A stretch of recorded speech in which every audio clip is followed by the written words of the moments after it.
Chinese variant আর global ভ্যারিয়েন্টের মধ্যে পার্থক্য কী, আর কোনটা আপনার জন্য কেনা ভালো হবে, এবং চাইনিজ ভ্যারিয়েন্টের দামটি গ্লোবাল ভ্যারিয়েন্টের তুলনায় কেন কমে পাওয়া যায়, সকল কিছু আজকের ভিডিওতে আমরা জানবো। তো প্রথমে আমরা এটা জানবো যে চাইনিজ ভ্যারিয়েন্ট এবং গ্লোবাল ভ্যারিয়েন্টের মধ্যে পার্থক্য কী।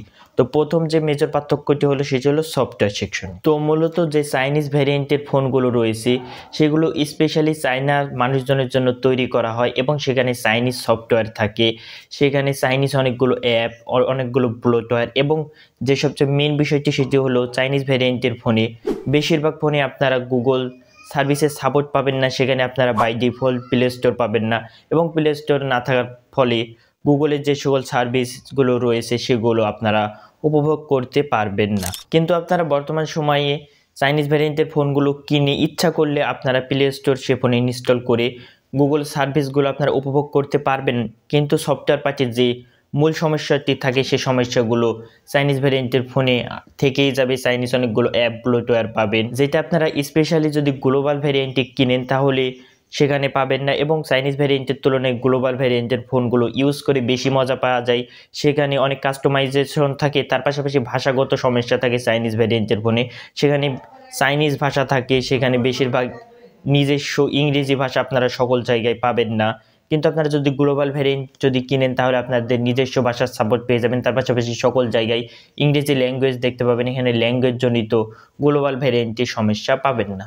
এবং চাইনিজ ভ্যারিয়েন্টে অনেক সময় ওটিপি বা নোটিফিকেশন আসতেও ঝামেলা হয়, তার পাশাপাশি নেটওয়ার্কিং জনিত ইস্যু হয়ে থাকে, কারণ এখানে চাইনিজ ভ্যারিয়েন্টের ফোনে চাইনিজ যে সকল নেটওয়ার্কের ব্র্যান্ডগুলো রয়েছে সেগুলো বেশিরভাগ থাকে, গ্লোবাল নেটওয়ার্ক ব্র্যান্ড এখানে কম থাকে, এজন্য মূলত এই সমস্যা হয়। এবং গ্লোবাল ভ্যারিয়েন্ট কিনলে এখানে নেটওয়ার্ক জনিত ইস্যু থাকে না। চাইনিজ ভ্যারিয়েন্টের ফোন কিনলে আপডেটেরও একটি বিষয় থাকে, এখানে আপডেটের দিক দিয়ে চাইনিজ ভ্যারিয়েন্ট একটু প্লাস পয়েন্টে থাকে। চাইনিজ ভ্যারিয়েন্টেরগুলোতে আপডেটগুলো গ্লোবাল ভ্যারিয়েন্টের তুলনায় এখানে তাড়াতাড়ি চলে আসে, কারণ এখানে গ্লোবালি যখন একটি কোম্পানি আপডেট দিতে যায় প্রথমত সে আপডেটটি গুগলের কাছে যায় এবং গুগল সেটাকে দেখে সেখানে কোনো সমস্যা রয়েছে কিনা, যখন সমস্যা না থাকে তখনই আপডেটগুলো গ্লোবালি রিলিজ হয়। কিন্তু সেই আপডেটটি চাইনিজ ভ্যারিয়েন্টের ফোনগুলোতে তাড়াতাড়ি চলে আসে, কিন্তু এক্ষেত্রে একটি সমস্যাও রয়েছে চাইনিজ ভ্যারিয়েন্টে। যদি সে আপডেটে সমস্যা থাকে তাহলে সেই সমস্যাটি ভোগ করবে প্রথমত যে চাইনিজ ভ্যারিয়েন্টের ফোনগুলো যারা কিনেছে তারা, এবং গ্লোবালিও আসলে সমস্যা হয় না,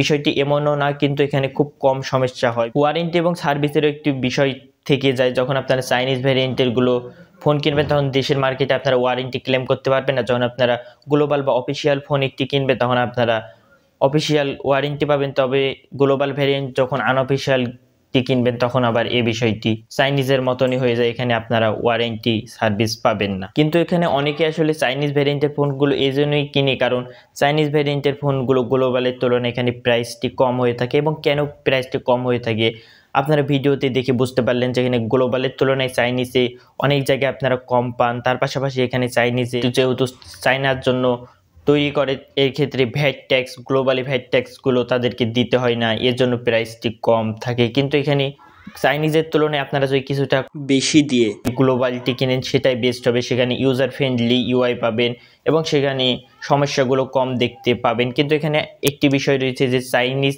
ফোন কিনে অনেকে গ্লোবাল রম ইনস্টল করে নেয় এক্সপার্ট দিয়ে, কিন্তু এখানে অনেক বড় একটি রিস্ক থেকে যায় যে চাইনিজ ভ্যারিয়েন্টের ফোনে যখন গ্লোবাল রম আপনারা ইনস্টল করবেন একটু যদি ভুল হয়ে যায় তাহলে সে ফোনটি ডেড হয়ে যাওয়ার সম্ভাবনা রয়েছে, এবং সেখানে গ্লোবাল রম ইনস্টল করলেও খুব একটা বেশি এখানে লাভ হয় না, কারণ এখানে যে হার্ডওয়্যার পার্টির যে সকল চাইনিজ বিষয়গুলো রয়েছে সেগুলো তার আপনি পরিবর্তন করতে পারবেন না, সফটওয়্যারটি পরিবর্তন করতে পারলেও এখানে নেটওয়ার্ক কানেক্টিভিটি ইস্যু এখানে থেকে যায়। তো আশা করি আপনারা বুঝতে পেরেছেন চাইনিজ ভ্যারিয়েন্ট এবং গ্লোবাল ভ্যারিয়েন্টের মধ্যে পার্থক্য কী এবং আপনার জন্য কেনা কোনটি বেস্ট হবে। যদি আপনারা কিছুটা কম দিয়ে আপনারা একটি ফোন কিনতে চান, তার পাশাপাশি চাইনিজ অ্যাপ ব্লোটওয়্যার, তার পাশাপাশি চাইনিজ ভাষাগুলো এগুলো যদি আপনাদের সমস্যা না হয়ে থাকে তাহলে আপনারা চাইনিজটি কিনতে পারেন, এখানে কম দামে পেয়ে যাবেন। তবে এখানে আপনি যদি সমস্যা এড়াতে চান এবং কিছুটা বেশি দিয়েও একটি ভালো ফোন কিনতে চাচ্ছেন যেখানে আপনাদের ইউজ করতে গিয়ে কোনো ধরনের সমস্যা পোয়াতে হবে না, সেক্ষেত্রে গ্লোবাল ভ্যারিয়েন্টই বেটার হয়ে থাকে। তো বন্ধুরা, এই ছিল মূলত আজকের ভিডিওটি। তো ভিডিওটি যদি আপনাদের কাছে ইনফরমেটিভ মনে হয়ে থাকে তাহলে একটি লাইক করে দেবেন এবং এরকম ভিডিও দেখতে সাবস্ক্রাইব করে পাশে থেকে বেল আইকনটি অবশ্যই অল সিলেক্ট করে রাখবেন, কারণ আমরা এরকম ভিডিও রেগুলার তৈরি করে থাকি। আপনাদের মূল্যবান মতামত কমেন্ট করে জানাবেন, আপনাদের কমেন্টের উপর আমরা ভিডিও দিয়ে থাকি। দেখা হচ্ছে অন্য কোনো ভিডিওতে। ভালো থাকবেন, সুস্থ থাকবেন, আল্লাহ হাফেজ।